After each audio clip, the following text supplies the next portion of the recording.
Bonjour à tous et bienvenue dans notre enseignement de l'Évangile selon Jean que nous suivons dans la cellule de maison que nous accueillons tous les vendredis 19h. Comme toujours, ces derniers temps, nous n'avons pu le faire dans les maisons. Et nous tâchons d'être fidèles dans l'étude de la parole, dans l'enseignement de la parole de Dieu, afin de continuer à faire ce que le Seigneur nous demande, c'est-à-dire à contempler sa gloire en étant à l'écoute tout simplement de sa parole, en étant à l'écoute de ces mots qui sont là pour changer, transformer notre vie. Nous avons compris qu'il est cette lumière qui doit bien resplendir dans nos cœurs, cette lumière qui doit chasser les ténèbres. Et le problème, c'est que cette lumière, malheureusement, le monde ne le veut pas. Parce que quand la lumière vient dans la vie des hommes, elle nous fait voir la réalité. L'homme est pécheur. Il y a des ténèbres, il y a des choses dans le cœur de l'homme cachées, mais que Dieu voit. Et c'est ce qu'on appelle le péché. Le péché, c'est parce que Dieu a voulu nous faire connaître qui il était, ce qu'il voulait pour l'homme. Mais l'homme a préféré choisir les ténèbres, ce qu'il est, ce qu'il veut, ce qu'il aime, ce qui lui plaît. Et lorsque Jésus-Christ est venu sur cette terre, c'est Dieu fait homme venu, comme la lumière, qui éclaire tous les hommes. Il est la lumière des hommes. Sa vie à elle seule nous fait comprendre, connaître que nous sommes des pécheurs parce que nul ne ressemble à Jésus-Christ. Jésus-Christ, Dieu fait homme, unique, le Fils unique venu du Père. Et quand vous voyez, le Fils, vous savez ce que veut le Père. Il a mené une vie parfaite, sans péché. Une vie pleine d'amour. Il a aimé chaque personne qu'il a rencontrée. Et d'ailleurs, il est l'amour, puisqu'il est Dieu. Et Dieu même, lorsqu'il aime, envoie justement son Fils Jésus-Christ pour montrer ce que c'est que l'amour. Non seulement le montrer, mais cela change notre vie. Nous l'avons lu, il a donné son Fils unique afin que quiconque croit en lui ne périsse point, mais qu'il ait la vie éternelle. Voilà comment Dieu manifeste son amour. Et pourtant, cet amour qui éclaire nos vies, nous le rejetons. Nous n'en voulons pas. Nous cherchons toujours à avoir une vie telle que l'on veut. Dieu donne le moyen, il a donné sa parole, il a donné même des personnes pour amener l'enseignement de la parole et nous voulons toujours écouter ce qu'on veut. Il avait donné Jean à l'époque. Jean rendait témoignage à la lumière. Mais lorsque Jean témoignait de la lumière, ces pharisiens se posaient cette question, ces juifs, mais qui es-tu donc ? Pourquoi tu as le droit de parler ? Et puis, ils ne veulent pas écouter, ils veulent toujours faire les choses comme bon le semble. Il y a un temps pour écouter, un temps pour parler, et le temps pour écouter, c'est quand la parole de Dieu est annoncée. Quand Dieu s'adresse à nous, quand la lumière vient, nous devrions faire quoi ? Nous arrêter à être à son écoute. C'est ce que faisaient ses disciples. Ses disciples suivaient Jésus-Christ et ils disaient « À qui irions-nous ? Tu as les paroles de la vie. » Pourquoi ? Parce que c'est le moment où ils savent que les ténèbres dans leur vie vont être chassées. Et c'est d'abord ça la priorité de leur vie. La priorité, c'est de voir la lumière chasser les ténèbres. Mais beaucoup préfèrent faire les choses comme ils le veulent. Dans le chapitre 3, justement, on peut relire les derniers versets de ce chapitre. On peut lire le verset 31 jusqu'au verset 36. Lorsqu'il vient de rencontrer Nicodème, qui est un homme qui est versé quand même dans la parole, versé dans la loi, mais qui ne reçoit pas le témoignage. Et il va expliquer, le Seigneur Jésus-Christ, ce qui ne va pas dans le cœur de cet homme. Mais il va expliquer aussi à ses disciples comment il faut faire. Il dit, celui qui vient d'en haut est au-dessus de tous. C'est-à-dire que quand le Seigneur Jésus-Christ parle, lorsqu'il a quelque chose à dire, c'est au-dessus de tout ce que nous sommes en train de faire et ce que nous voudrions faire. Et ce que nous pensons. Celui qui vient d'en haut est au-dessus de tous, celui qui est de la terre et de la terre, il parle comme étant de la terre. Donc ce qu'il va dire est terrestre, et ça a l'air quelque chose d'important, parce qu'il dit, mais c'est comme ça que fait tout le monde sur terre, mais ça n'a rien des choses célestes. Ce n'est pas l'urgence des choses célestes, ce n'est pas le besoin, bien des choses célestes. Il parle comme étant de la terre. Celui qui vient du ciel est au-dessus de tous. Au-dessus signifie que tout ce qui peut se passer est moins important que tout ce qu'il est lui. C'est pour ça que quand on a la parole de Dieu, bien nous sommes vraiment dans l'écoute. Parce que c'est au-dessus de tout ce qu'on fait. C'est au-dessus de tout ce qu'on vit. Mais il dit quoi? Il rend témoignage de ce qu'il a vu et entendu. Il parle de Jésus-Christ qui rend témoignage, il a vu ce qu'il y a au ciel, il a entendu ce qu'il y a au ciel, mais personne ne reçoit son témoignage. Celui qui a reçu son témoignage a certifié que Dieu est vrai, car celui que Dieu a envoyé dit les paroles de Dieu parce que Dieu ne lui donne pas l'esprit avec mesure. Le Père aime le Fils et il a remis toutes choses entre ses mains.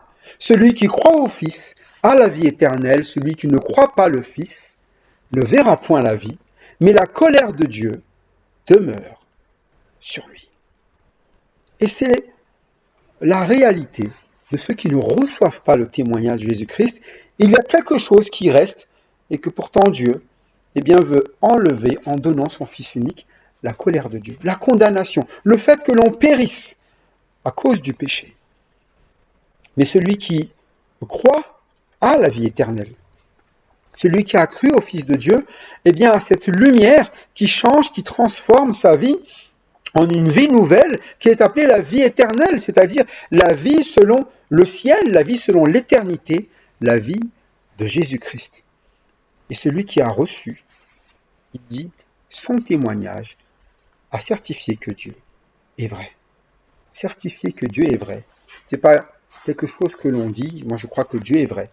C'est qu'on a reçu le témoignage. On a cru que Jésus-Christ est cette lumière qui transforme notre vie. On a cru qu'il nous a amené une vie nouvelle. On croit.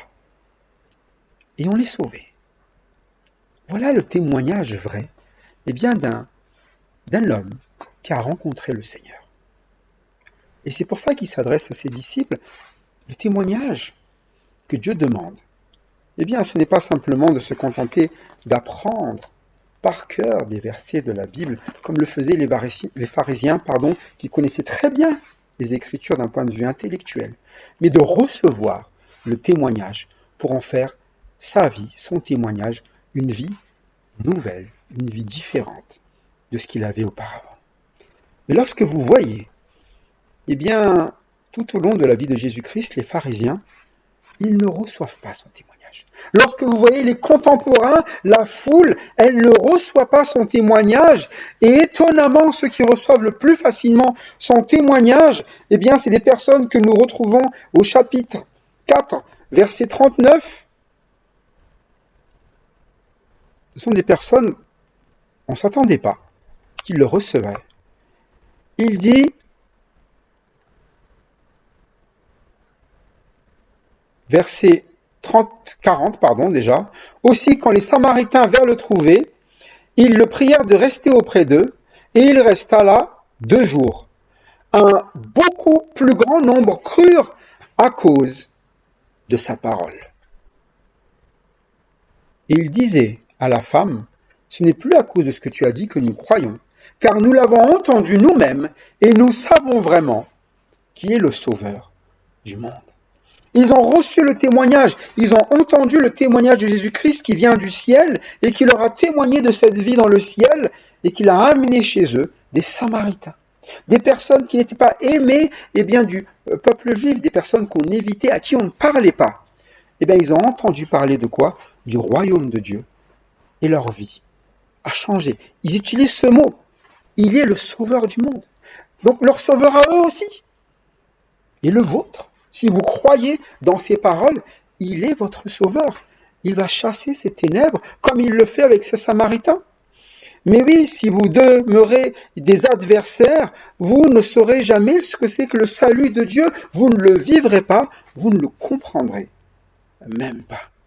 Et c'est le malheur de ces pharisiens qui ne comprennent pas le salut de Dieu.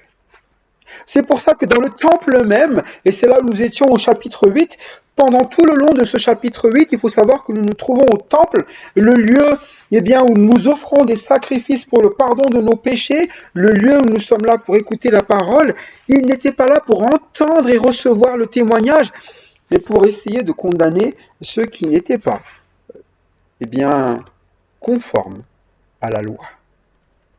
Et pourtant, Dieu est le sauveur du monde ici. Jésus-Christ est le sauveur des pharisiens et le sauveur de cette femme adultère qu'ils amènent, qui veulent voir lapider. Votre sauveur, mon sauveur. Et les Samaritains l'ont compris. Les disciples l'ont compris. À qui ayons-nous? Tu as les paroles de la vie. Nous voulons vivre avec tes paroles. Mais ces pharisiens, plus ils entendaient cet évangile, plus ils pensaient à une chose, et une seule chose. C'est voir Jésus-Christ mourir. On ne veut plus l'entendre parler. On ne supporte plus ce qu'il dit. Il parle de nos péchés. Il parle de cette attitude mauvaise que nous avons. Il parle de notre incrédulité.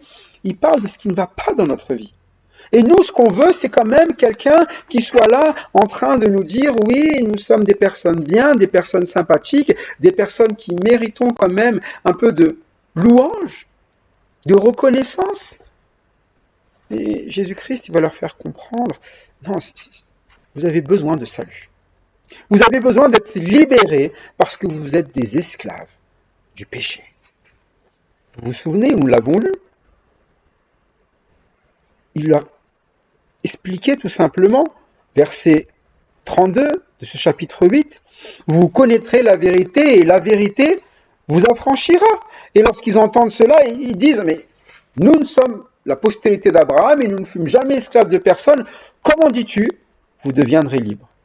Jésus leur explique, en vérité, je vous le dis, leur répliqua Jésus, quiconque se livre au péché est esclave du péché. Donc il a l'explication du Seigneur, il dit, il veut plus que nous soyons esclaves du péché.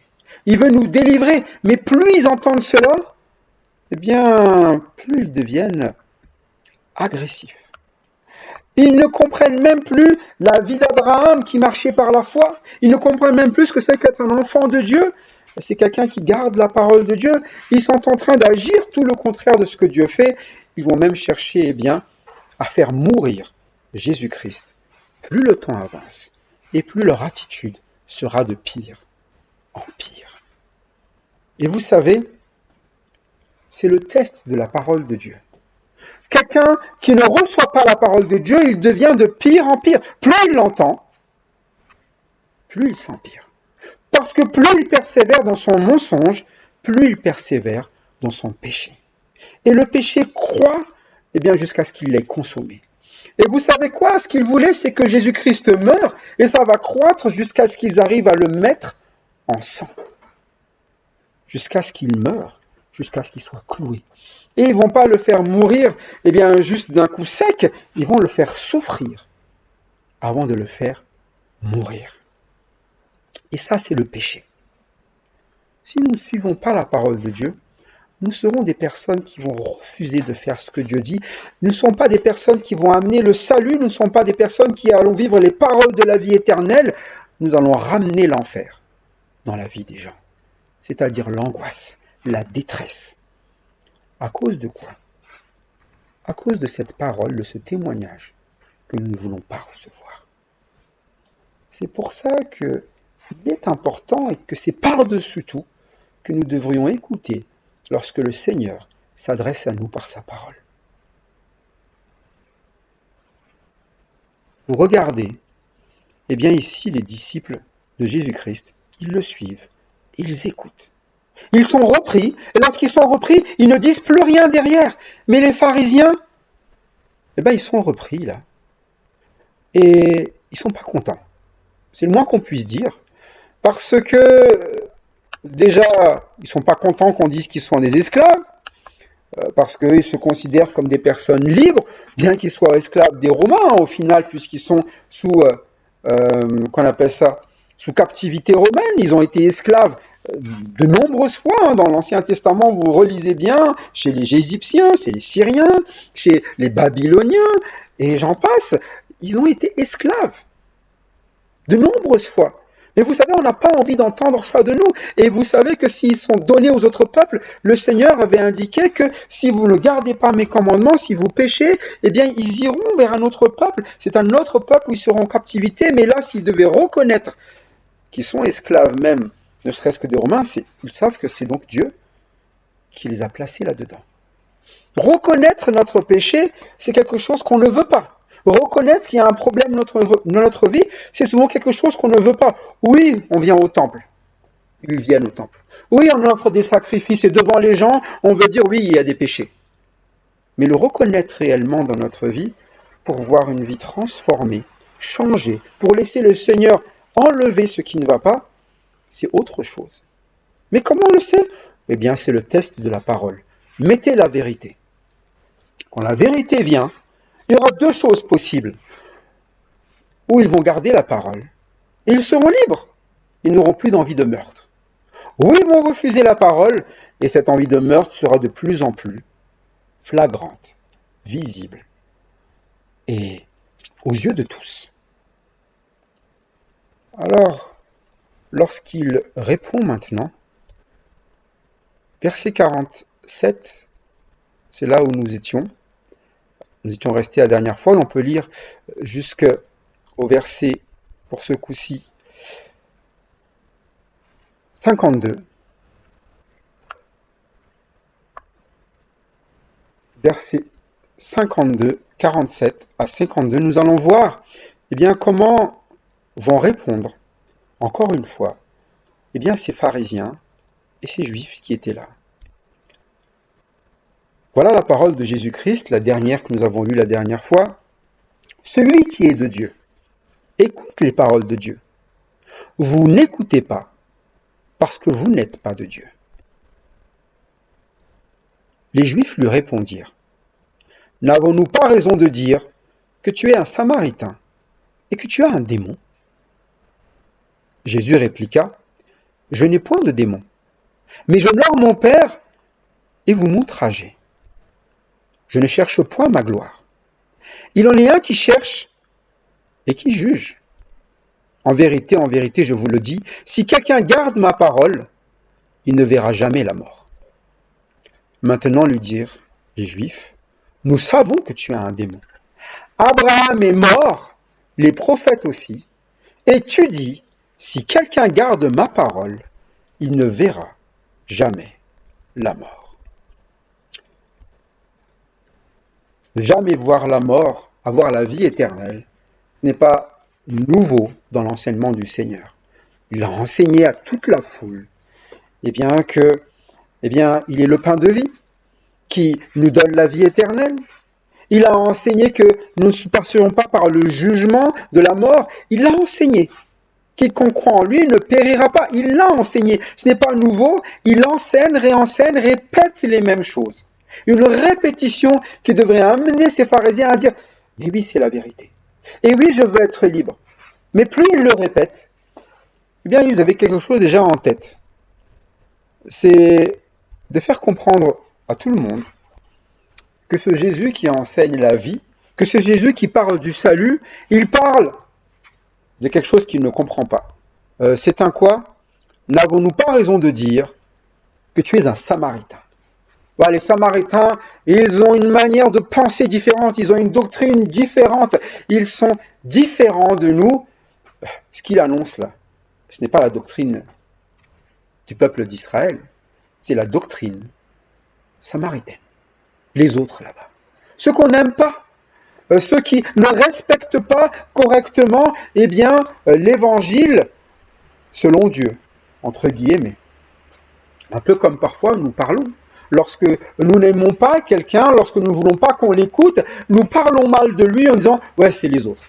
Vous savez, là, ce qu'ils annoncent, c'est n'importe quoi, c'est nul, c'est cela. Et on casse les autres pour, nous attribuer quoi? une gloire. Mais c'est pour ça qu'il dit quoi? N'avons-nous pas raison de dire que tu es un Samaritain? En disant cela, dans le temple, eh bien tout le monde est en train de dire, ah oui, c'est quelqu'un, lui là, on va pas écouter quand même quelqu'un qui est de la doctrine samaritaine. De ceux-là qui adorent là-bas sur la montagne, nous on est du temple, quoi. Nous on est bien du temple de Dieu, le vrai. Et c'est ça un petit peu quand on travaille dans le mensonge. Vous voyez? On ne veut pas amener le salut, on veut ramener les autres, à ne pas écouter déjà la parole de Dieu. Si ce n'est pas nous qui en parlons. Et c'est ça le problème ici des pharisiens. Ils ont de la concurrence. Et la concurrence s'appelle Jésus-Christ. Normalement, c'est eux les chefs des Juifs. Normalement, c'est eux qui sont censés ramener la parole et ramener la parole sûrement dans le temple au milieu du peuple. Mais ici, Jésus va parler. Et quand Jésus parle, la foule commence à se poser des questions. Vous vous rappelez, n'est-ce pas le Christ? Il commence à se poser ces questions-là. Et lorsque les huissiers viennent et commencent à dire « Jamais homme n'a parlé comme cet homme », on peut relire ce passage. Qu'est-ce qu'il réplique? Déjà, verset 47. Les pharisiens leur répliquèrent « Est-ce que vous aussi vous avez été séduits ?» C'est des doctrines bizarres là. Les choses dont il parle, ce salut, comment? En croyant en lui, en gardant ses paroles. C'est trop facile. N'importe quoi. Franchement, on a besoin de faire la loi jusqu'au bout là. Il faut lapider ceux qui pêchent. Il faut faire ceci, cela, etc. La grande liste, mais croire en Jésus-Christ simplement. Sincèrement. Est-ce que c'est vraiment ça? C'est ça la vie selon Dieu? Trop simple. Et pourtant, c'est bien le message du Seigneur Jésus-Christ. Si vous gardez sa parole, vous connaîtrez la vérité et la vérité vous rendra libre. C'est juste simple. Croyez et vous serez libre. Mais il refusait de croire. Il répondait et dénigrait. Tu es un Samaritain. On n'a pas raison de le dire. Il y a cette réputation, il y a cette rumeur. Il y a des gens qui disent. Il y a des gens qui disent que tu es un Samaritain. Et là, on commence à répandre ici une petite rumeur sur sa manière d'enseigner qui vient d'ailleurs, peut-être. Ce n'est pas notre doctrine à nous. Ce n'est pas notre façon de penser. Mais ils vont encore rajouter quelque chose. Tu es un Samaritain et tu as un démon. N'avons-nous pas raison de dire ça? C'est ce qu'on dit, c'est ce qu'on pense. Tu as un démon. Bon, c'est notre avis, c'est ce que nous pensons. Et c'est déguisé derrière une espèce de petit speech, un enseignement pour dénigrer tout ce que le Seigneur enseigne. Tu es un démon. Donc si tu es un démon, on ne va pas écouter quelqu'un qui est un démon. Il fait des choses qui sont démoniaques. Bon, écoutez, apparemment, le démon sauve le monde. Apparemment, pour eux, les démons sont là capables de délivrer les âmes qui sont perdues, sont capables de chasser les ténèbres. Ce n'est pas possible. Ce n'est pas possible qu'un démon commence à faire ce qui est bon, juste, ce qui est salutaire. Mais nous voyons ces hommes qui ont rencontré le Seigneur, cette femme qui était une Samaritaine, qui avait une vie qui était décomposée, voir le Seigneur comme étant son sauveur. Ces Samaritains voir le Seigneur comme étant son sauveur, ces disciples qui l'ont suivi et qui ont reconnu que ses paroles sont les paroles de la vie en le suivant tous les jours, en voyant sa vie, en voyant sa conduite. Mais lorsqu'on ne reçoit pas le témoignage, vous savez quoi, on empire. On déteste, on ne supporte plus, on ne veut plus entendre, et on va commencer à quoi? À dénigrer.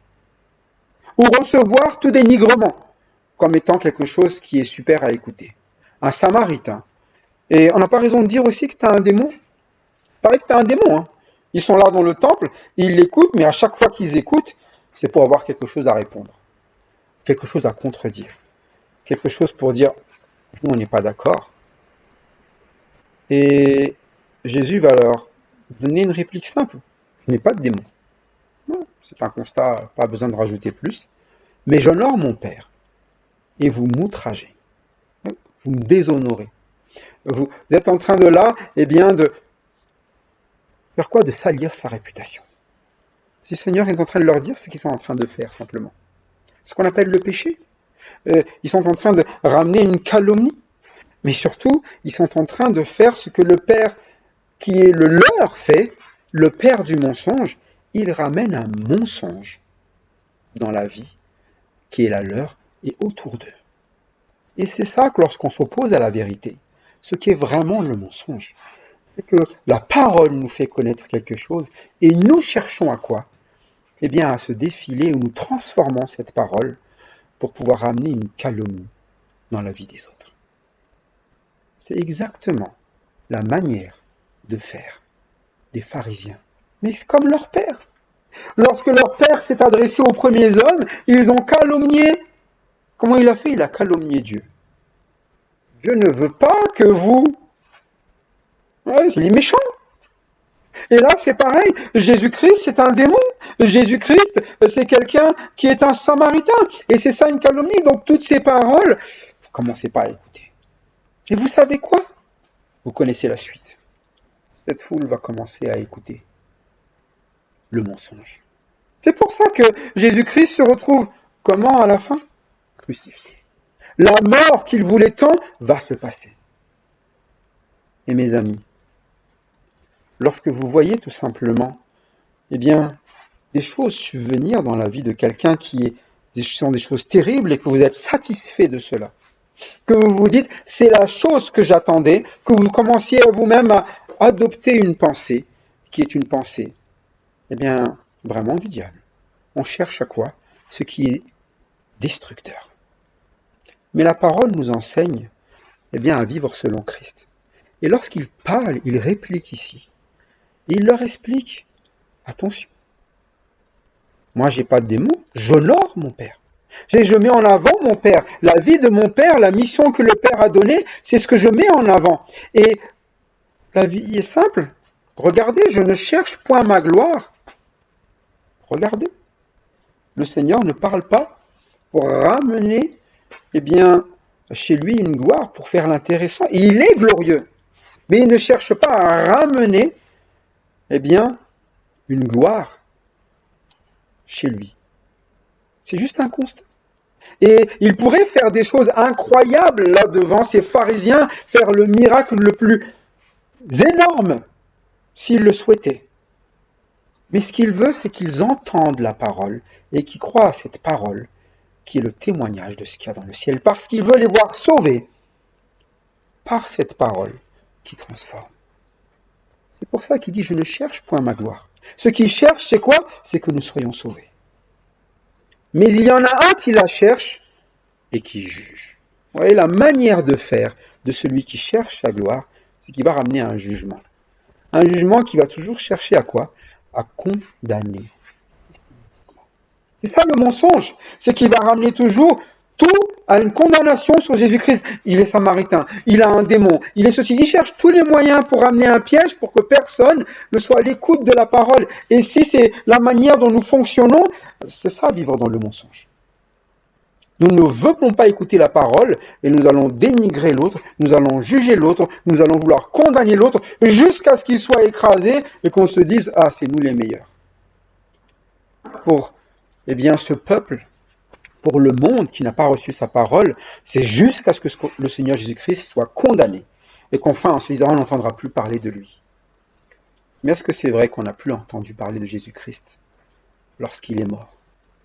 Quand Jésus-Christ est mort, eh bien, vous savez quoi?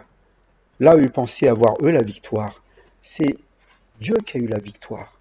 Car Jésus-Christ est mort, mais il est ressuscité. La mort n'a pas pu le retenir. Il a vaincu la mort et cette victoire, il vous l'offre aujourd'hui. Il vous l'offre, c'est la vie éternelle, maintenant, jusqu'à dans l'éternité. Et ça, c'est le cadeau de Dieu. C'est ce que Dieu fait pour ces personnes qui cherchent pourtant à quoi?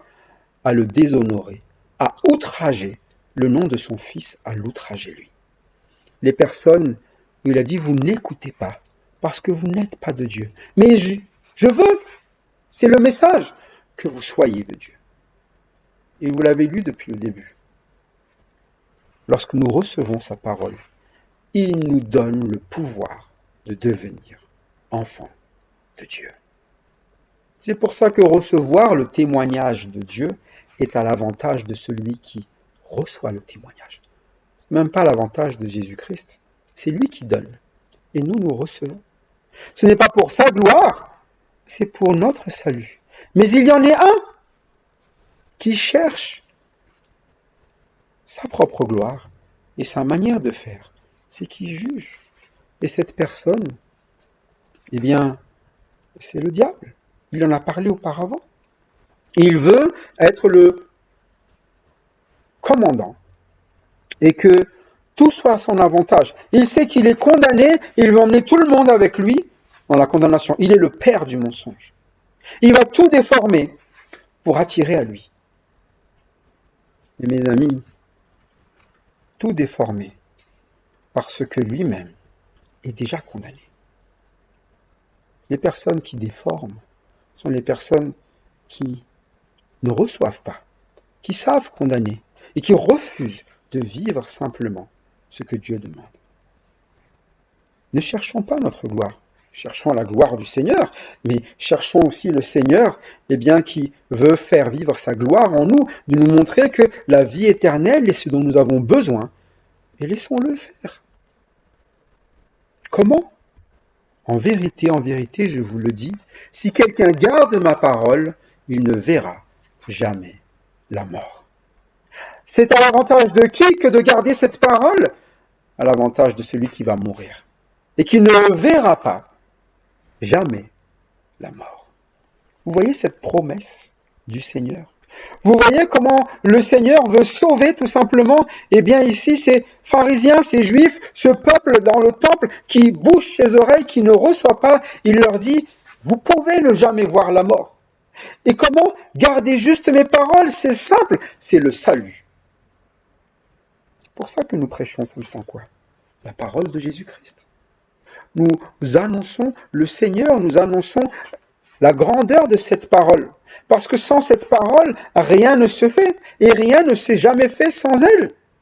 Voilà pourquoi nous continuons à œuvrer avec cette parole de Dieu. Ne cherchons pas une technique pour pouvoir vous amener l'évangile dans votre vie en nous disant si on lui fait faire ceci, cela, un mix gauche-droite.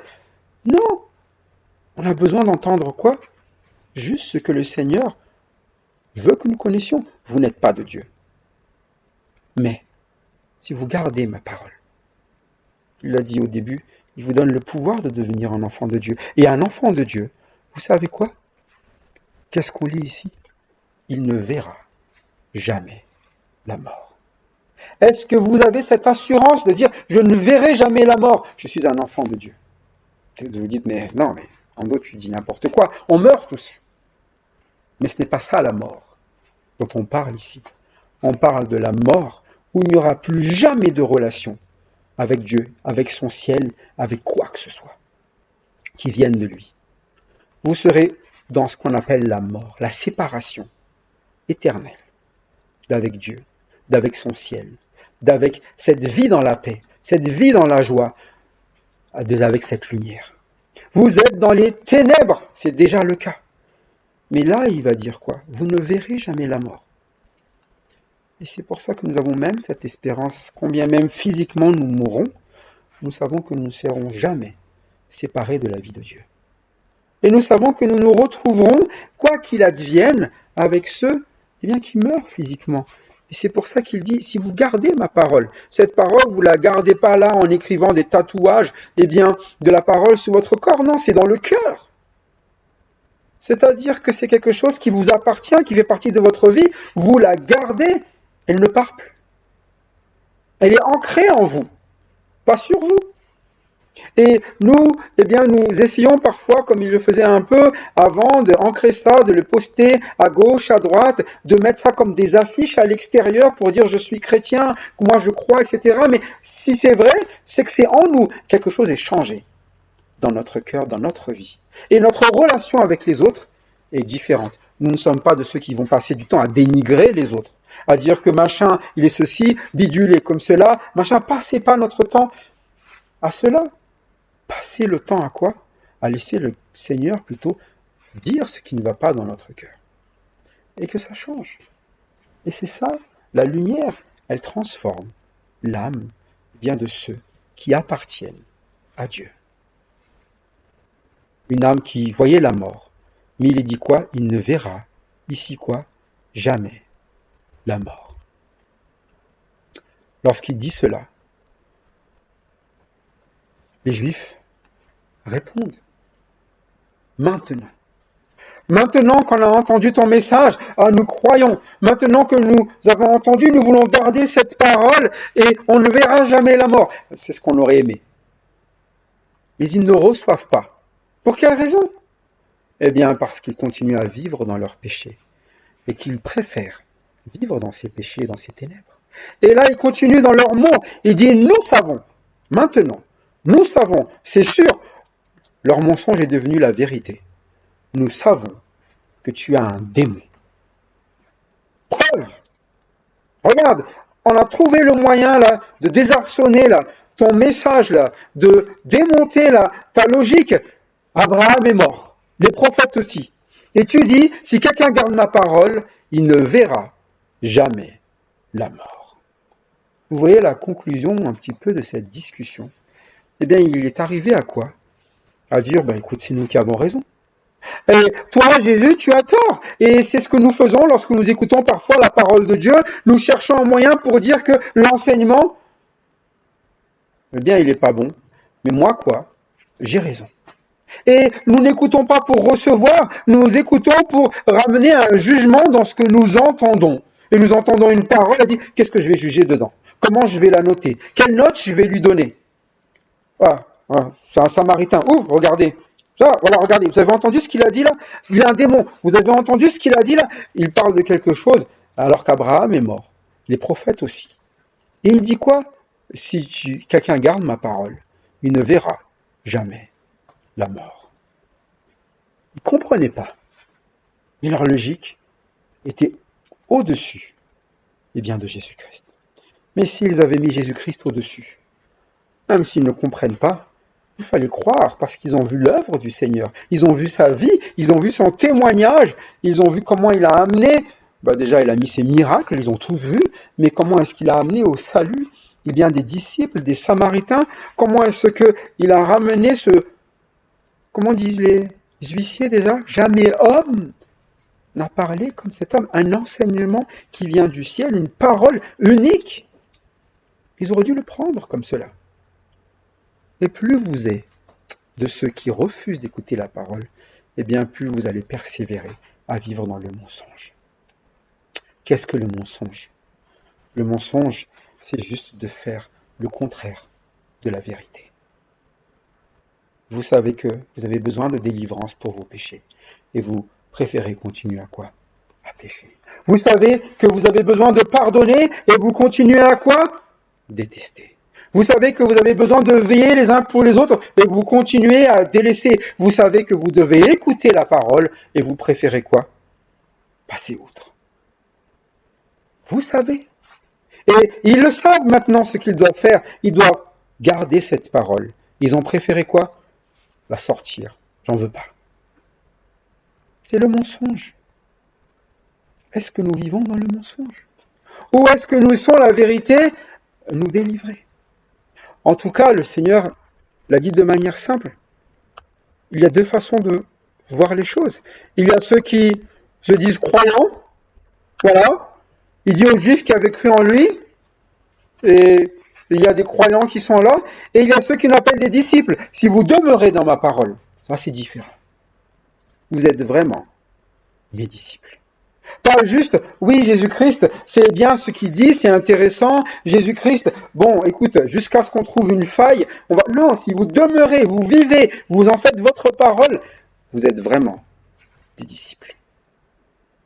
Au-dessus de tout. Est-ce que c'est notre cas? Si ce n'est pas le cas, bien aujourd'hui, c'est le jour du salut, encore une fois. Gardez cette parole. Croyez que Jésus-Christ est votre sauveur. Croyez qu'il est celui qui vous délivre du péché, de l'esclavage du péché. Comment Eh bien, il est cet agneau de Dieu qui ôte le péché du monde. Il a versé son sang pour vous, pour que vous ne puissiez plus être condamnés. Et même si ce sont les hommes qui l'ont cloué à la croix, eh bien, c'était la volonté de Dieu, du Père, qu'il souffre pour porter nos péchés. Vous voyez la grandeur de ce Dieu. Même notre mal, lui que nous avons mis sur lui, est devenu quelque chose que Dieu a transformé en bien pour nous. Ce n'était pas pour sa gloire. Être sur une croix n'a rien de glorieux. Et pourtant, c'est notre gloire que Jésus-Christ crucifié est. Car c'est par lui que nos péchés sont pardonnés. Est-ce que c'est pour vous, eh bien, un sujet de gloire que de dire « Mes péchés ont été pardonnés par Christ crucifié ». Mais non seulement il a été crucifié, mort, mais il est aussi ressuscité. Et ça, eh bien, c'est la preuve que mon Dieu sauve de la mort, comme lui-même a sauvé Jésus-Christ de la mort, puisque Jésus-Christ est sans péché et qu'il a payé pour moi qui suis pécheur.